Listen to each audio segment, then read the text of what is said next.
Hi வணக்கம். இது உங்களுக்கு தான் பெண்களுக்காக. இது எல்லா பெண்களும் சொல்ல முடியாது. ஒரு சில பெண்கள் வந்து கை அடக்கம் வரும்.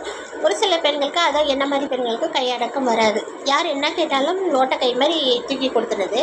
அந்த மாதிரி யாரும் அந்த மாதிரி செய்யாதீங்க. ஏன்னா நம்ம கணவர் வந்து கஷ்டப்பட்டு உழைக்கிறார். பசங்களும் உழைக்கிறாங்க, நம்ம கணவரும் உழைக்கிறார். கஷ்டப்பட்டு தான் உழைக்கிறாங்க, அந்த பணத்தை சம்பாதிக்கிறாங்க. அது நம்ம ஈஸியாக வந்து யாராவது வந்து கேட்டால் மனசு கேட்காம தானம் பண்ணிடுறோம். அந்த மாதிரி பண்ணாதீங்க. நிறைய பேர் அந்த தானம் பண்ணி நிறைய ஏமாந்து அதனால் உடம்பு சரியில்லாமல் ஆகி நிறைய பிரச்சனைகளை சந்திச்சிருக்கிறாங்க. என் ஃப்ரெண்டே அந்த மாதிரி பிரச்சனையில் மாட்டி இப்போ கை கால் இல்லாமல் வாய் பேச முடியாமல் கிடக்குறான். அதை சொல்கிறதுக்கு தான் இந்த வீடியோ போட்டேன். தயவு செஞ்சு நம்ம கணவரை நினச்சி பாருங்கள், நம்ம குடும்பத்தை நினச்சி பாருங்கள். நம்மளை தவிர மற்றபடி தானம் வந்து அப்புறமா பண்ணலாம். நமக்கு மிஞ்சி தான் தான தர்மம் அப்படின்றாங்களே, அதை வந்து கடைப்பிடிச்சிக்கோங்க. ஏன்னா இப்போ காலத்துக்கு வந்து தான தர்மத்தை விட நம்ம சேஃப்டிக்கு தான் முக்கியம், பணம் தான் முக்கியம். ஓகேங்களா? பாய்.